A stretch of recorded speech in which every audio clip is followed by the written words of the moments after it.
আর হচ্ছে ওখানে ওই যে বিভিন্ন মানে রাইড আছে, অনেক মানে জমজমাট।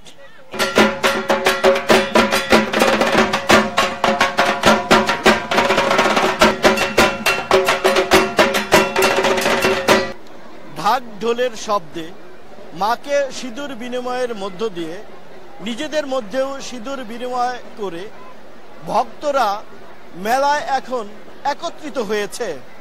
আর পুরো মানিকগঞ্জ রূপ নিয়েছে উৎসবে।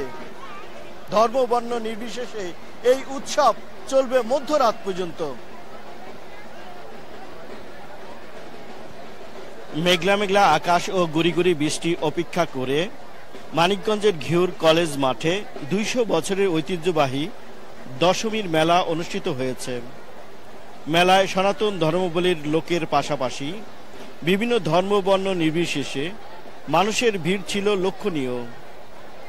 মেলায় বিভিন্ন ধরনের শিশুদের খেলনা সহ কসমেটিক, আমিরতি, জিলাপি সহ উঠে বিভিন্ন মিষ্টি মিঠাই, বিভিন্ন রাইডস, বিশেষ করে নাগরদোলা, নৌকা ও ট্রেন গাড়ি নিয়ে বসে ব্যবসায়ীরা। বিকেল ৪টা থেকে রাত পর্যন্ত চলে এ মেলা।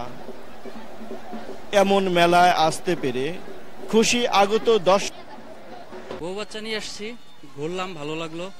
তারপর টুকটাক কিছু কেনাকাটা করলাম, এখন আর কিছু কেনাকাটা আছে সেটা। দাদুকে নিয়ে এসছি আমি, আপাতত হচ্ছে একটা মাটির হাড়ির সেট কিনেছি। ওই আমার হচ্ছে 2টা বোন আছে তাদের জন্য, আর আমার জন্য একটা হচ্ছে স্প্রিং কিনেছি। এখানে অনেক কিছু পাওয়া যায়, যেমন হচ্ছে খাবারের দোকান আছে, খেলনার দোকান আছে, কসমেটিক্সের দোকান আছে, আর হচ্ছে প্রতিমারা তো আছেন, আর হচ্ছে ওখানে ওই যে বিভিন্ন মানে রাইড আছে, অনেক মানে জমজমাট।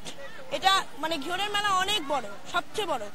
এটি অনেক ঐতিহ্যবাহী, অনেক বছর ধরেই চলছে, এবং এটি এত ভালো লাগে দেখতে যে এতজন মানুষ মিলে এসে এইখানে একসঙ্গে জড়ো হয়।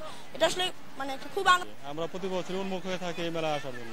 কিনবো, ঘুরে দেখছি, তবে সামগ্রিক ভালো লাগে। ৪টার পর থেকে প্রত্যেকটা পূজা মণ্ডপ থেকে প্রতিমাগুলোকে নিয়ে একত্রিত করা হয় এই কলেজ মাঠে। এখানে ভক্তদের আগমনে উৎসবে রূপ নেয় পুরো ঘিওর। বিদায়ের সময়েও ভক্তরা উপচে পড়ে প্রতিমার সামনে। ঢাক ঢোলের তালে তালে সিঁদুর বিনিময় করেন ভক্তরা। মাকে বিদায়ের ধ্বনিতে নিজেদের মধ্যে সিঁদুর আদান প্রদান করে মাকে আবার আগামী বছর পাওয়ার প্রত্যাশা ভক্তদের। সকাল থেকে পূজা অঞ্জলি করলাম, এখন সন্ধ্যা বিকেলে এসেছি সিঁদুর দিতে। সিঁদুর দান করে মায়ের বিদায় পর্যন্ত আমরা অপেক্ষা করব, বিসর্জন দিয়ে তারপরে ঘরে ফিরবো। নতুন বছর আসবে, আবার মা আসবে, এই আশায় থাকবো। প্রতিমাকে এনে দেওয়া হচ্ছে বিসর্জন, এবং সেই সাথে মানিকগঞ্জের প্রত্যেকটা অঞ্চলেই এই ঘিওরের মতো বসেছে গ্রামীণ মেলা, যা ধর্মবর্ণ নির্বিশেষে অংশগ্রহণ করছে সকল ধর্মের মানুষ। এলাকাটি রূপ নিয়েছে উৎসবের আমেজে।